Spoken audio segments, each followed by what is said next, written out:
تصور کیجئے گا کہ قافلہ اہل حرم کوفہ کے بازار میں کھڑا ہے. اللہ اکبر. ابن زیاد کا حکم آیا کہ ابھی دربار کی سجاوٹ مکمل نہیں ہوئی. محمد کی نواسیاں نامحرموں کے درمیان جلتے سورج کے نیچے بے کجاوا اونٹوں پر بیٹھی ہوئی تھی. ابن زیاد لعین کہتا ہے کہ میرا دل مطمئن نہیں ہوگا جب تک سارا مجمع زینب اور ام کلثوم کو نہ دیکھ لے. اللہ اکبر یا اللہ یا اللہ. کوئی ایک عام دیندار تو چھوڑ دیجئے، فقط کوئی باحیا خاتون ہو ان کے لیے کتنا سخت ہے. اوباشوں کے مجمع میں، بدماشوں کے مجمع میں، شرابیوں کے مجمع میں اس طرح کھڑے رہنا. کہاں علی و فاطمہ کی بیٹی جن کی گویا طہارت کی قسمیں ساری کائنات کھائے، اللہ رب العزت جن کی طہارت کی گواہی دے. اب مجمع دیکھ رہا ہے بیویوں کو، لیکن حسین ابن علی نے اس شان سے معجزہ دکھلایا کہ حسین کے کٹے سر نے قرآن کی تلاوت شروع کی. اب مجمع کی توجہ جو بیویوں کو دیکھ رہا تھا حسین کے سر کی طرف ہوئی. مولا حسین علیہ السلام نے پورے سفر کربلا میں کوئی باقاعدہ خاص کہیں پر بھی معجزے کا اظہار نہیں فرمایا. حسین یہ جنگ معجزوں سے نہیں جیتنا چاہتے تھے، مظلومیت سے جیتنا چاہتے تھے. ورنہ فقط کن کہتے تو فرات کیا کوثر جاری ہوتا حسین کے خیمے سے.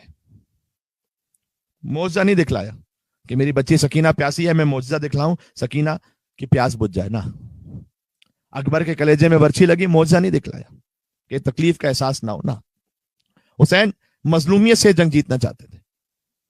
حسین کا لاشا پامال تک ہو گیا، معجزہ نہیں دکھلایا.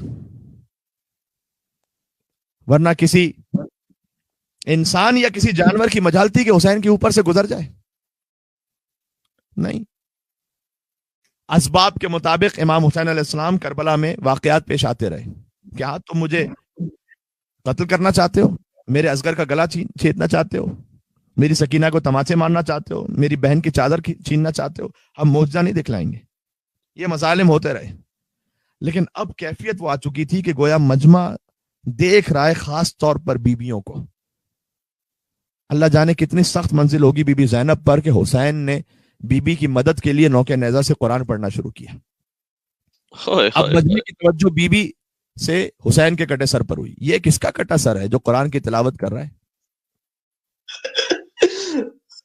بی بی کی ایک عبیدہ نامی کنیز تھی جو کوفہ میں رہتی تھی. آپ نے بی بی ام حبیبہ کے مصائب اکثر سنے. ان ایام میں ہم نے کوشش کی کہ وہ مصائب کے جو تاریخ کی کتابوں میں لکھے ہوئے ہیں لیکن معمولاً پڑھے نہیں جاتے، ہم انہیں بھی آپ کے سامنے پیش کریں. تو عبیدہ نامی ایک کنیز تھی جو کوفہ میں رہتی تھی. اسے خبر ہوئی کہ قربانی کے گوسفند کی طرح حسین کو ذبح کر دیا گیا.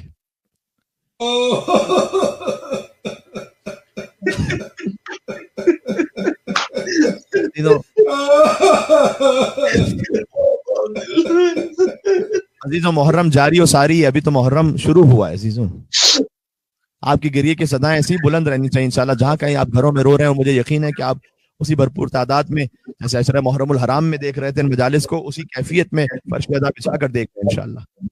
عبیدہ نامی کنیز اپنا سر پیٹتی ہوئی بالا خانہ پر گئی. دیکھتی ہے کچھ کٹے ہوئے سر آگے جا رہے ہیں. وَمِنْ خَلْفِهِمْ نِسَاءُ الْحُسَيْنِ، اور ان سروں کے پیچھے خانواد حسین کی عورتیں ہیں. ناشراتن، بال بکھرائے ہوئے ہیں، چادر نہیں ہے کوئی.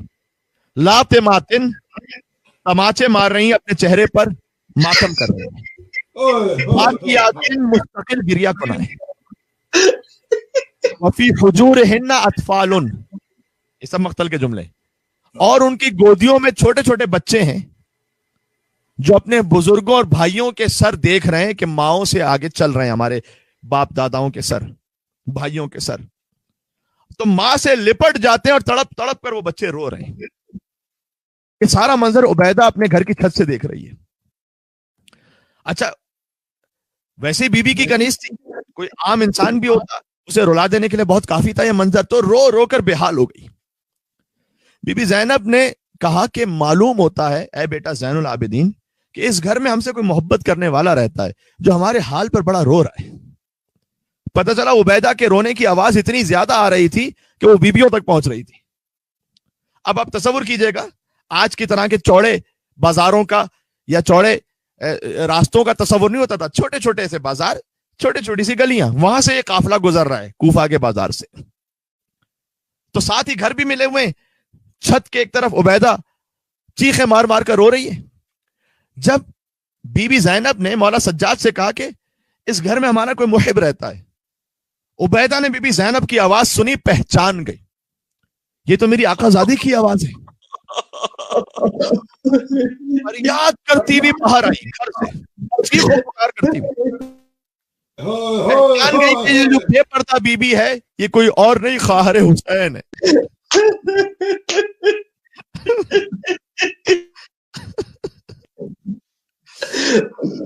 عزیزوں, میں بالکل وہ مصائب پڑھ رہا ہوں کہ جو آج 14 محرم سے مناسبت رکھتے ہیں.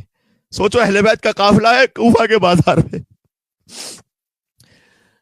نہ محمل ہے, وہ عبیدہ آ کر دیکھ رہی ہے کہ خواہر حسین ان کی آواز ہے یہ. تو یہ بی بی ان کے سر پر نہ چادر ہے, نہ محمل کوئی ہے, نہ ہماری کوئی ہے. تو بی بی سے پوچھنے کی تو ہمت نہ کر سکی, لیکن آئی سید سجاد کے پاس. اندازہ لگانا چاہتی تھی کہ میں نے صحیح سمجھا یا نہیں. سجاد سے پوچھتی ہے کون سا سر ہے جو قرآن پڑھ رہا ہے. مولا فرماتے کانا ابھی یقرا سورۃ الکہف, میرے بابا حسین اس وقت سورۃ الکہف کی تلاوت کر رہے تھے. ہم حسبت ان اصحاب الکہف والرقیم کانوا من آیاتنا عجبا. حسین کا کٹا سر قرآن کی تلاوت سورہ کہف کی آیت سنا رہا تھا. سورہ کہف سناتا ہے یہ سر کس کا ہے. سورہ کہف سناتا ہے یہ سر کس کا ہے. خون آنکھوں سے بہاتا ہے یہ سر کس کا ہے. چلتے چلتے جو سکینہ کہیں گر جاتی ہے خود کو نیزے سے گراتا ہے یہ سر کس کا ہے. عبیدہ دیکھ رہی ہے کہ کٹا سر ہے جو قرآن پڑھ رہا ہے سورہ کہف, اور ساتھ ہی اب سجاد بھی بہتے ہوئے آنسوؤں کے ساتھ قرآن پڑھنے کہتے جاتے ہیں وَسَيَعْلَمُ الَّذِينَ ظَلَمُوا أَيَّ مُنْقَلَبٍ يَنْقَلِبُونَ. ان قریب ظالم کو پتہ چل جائے گا کہ اللہ دن کو کیسے پلٹا دیتا ہے. بس یہ منظر تھا. عبیدہ اب سمجھ گئی کہ وہ حسین کا سر ہے, یہ حسین کا بیٹا سجاد ہے اور وہ خواہر حسین ہے. ابھی بی بی کے پاس جانے کی ہمت نہیں ہوئی. آپ جانتے ہیں نا کبھی ایسا ہوتا ہے کوئی شخص بہت مشکل میں ہو, بڑی تکلیف میں ہو, آپ اسے پوچھتے بھی نہیں ہیں. کیوں؟ اس کے غم میں اس لیے نہیں پوچھ پاتے کہ ہمت نہیں کر پاتے. ارے میں کیسے پوچھوں اس بیچارے کا حال. اب زینب بے ردا ہے, وہ عبیدہ نامی کنیز یہ کہتی ہے میں کیسے پوچھوں بی بی سے جا کے, کیا کہوں بی بی سے. بس وہیں بیٹھ کر زاروں قطار رونے لگی, فریاد کرنے لگی. آباق شامی ایک سپاہی ہے, اس نے منظر دیکھا. اس نے دیکھا کون ہے اس قافلے میں جو کوئی گھر سے عورت آ کر یا قافلے کے درمیان بیٹھ کر رونے لگی ہے. تازیانہ لے کر آگے بڑھا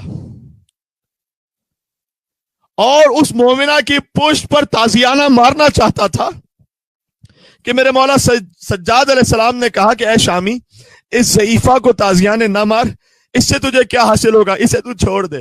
اس کے عوض سجاد کی پشت پر تازیانے مار دے. عزیزوں یہ جملہ مقتل میں لکھا ہوا ہے. تو اس مومنہ کو تازیانے نہ مار, تجھے تازیانے مارنے تو مجھے مار لے.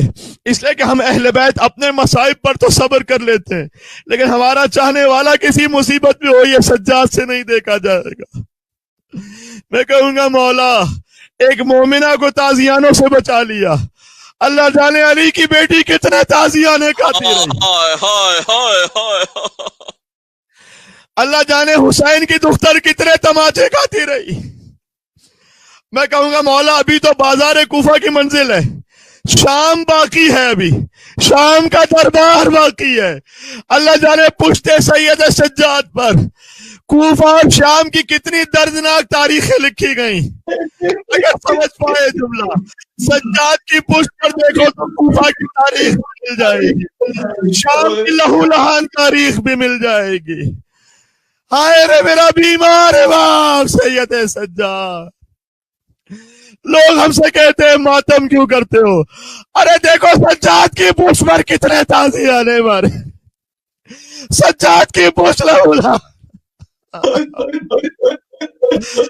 وہ سجاد کہ جو ایک مومنہ پر تازیانہ نہ برداشت کر سکے، قدم قدم پر زینب پر اٹھتا ہوا تازیانہ کیسے دیکھا، قدم قدم پر ام کلثوم، قدم قدم پر سکینہ پر اٹھتا ہوا ہاتھ کیسے دیکھا۔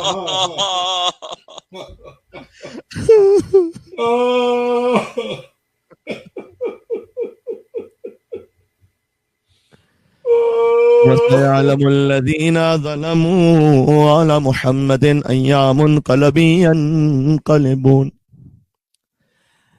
يا أبا الحسن يا علي ابن الحسين يا زين العابدين أيها السجاد يا ابن رسول اللہ۔ 10 محرم الحرام عاشور تک مجلس میں توسل کرتے رہے امام حسین علیہ السلام کے نام پر، آج دی جاتا ہے کہ سجاد کے نام سے توسل کریں، اس کے ہاتھ میں قافلے کی مہار ہے، تنہا ہے، آپ کے سر نوکے نیزہ پر ہے، چچا کا سر گھوڑے کی گردن میں بندھا ہوا ہے۔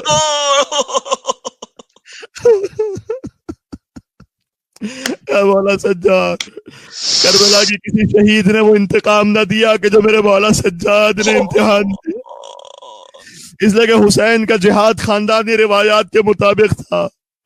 اگر علی کا بیٹا ایسے نہ تلوار چلاتا تو پھر کون چلا سکتا تھا، لیکن سجاد کا جہاد خاندانی روایات سے برعکس تھا۔ کسی امام نے اپنے گھر کی بہنوں کو بے مقنا و چادر نہیں دیکھا۔ ارے یہ تو چھوڑ دو، کسی امام نے گھر کی عورتوں کو با پردہ بھی اس طرح بھرے بازار میں نہیں دیکھا جیسے سجاد نے بے پردہ کوفہ اور شام کے بازاروں میں دیکھا۔ جہاں پردے کے بغیر آنا ان بیویوں کے لیے ناممکن ہوتا، وہاں بے پردہ زینب اور ام کلثوم کوفہ اور شام کے بازاروں میں۔ یہ سارا امتحان میرے مولا سجاد علیہ السلام نے دیا۔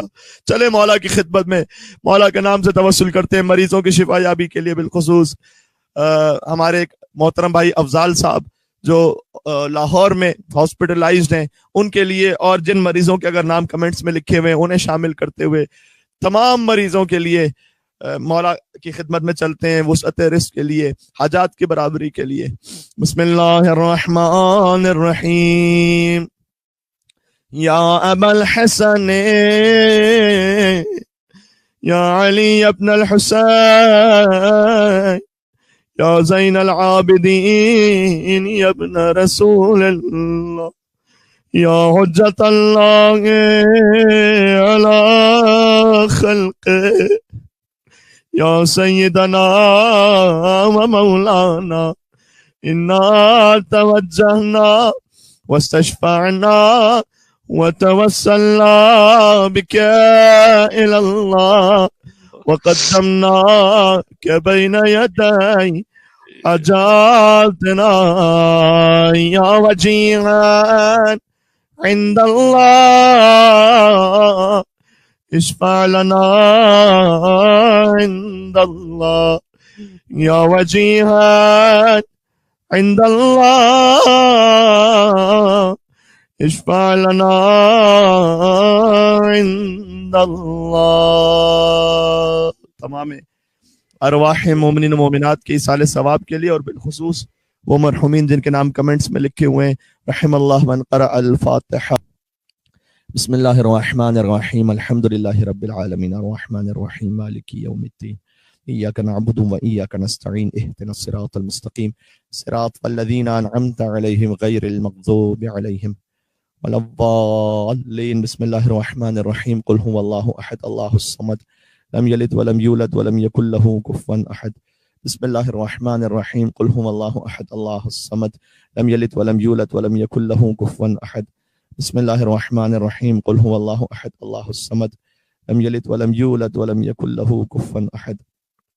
اللهم اغفر للمؤمنين والمؤمنات والمسلمين والمسلمات الأحياء منهم والأموات، تابع بيننا وبينهم بالخيرات إنك مجيب الدعوات، إنك على كل شيء قدير، برحمتك يا أرحم الراحمين۔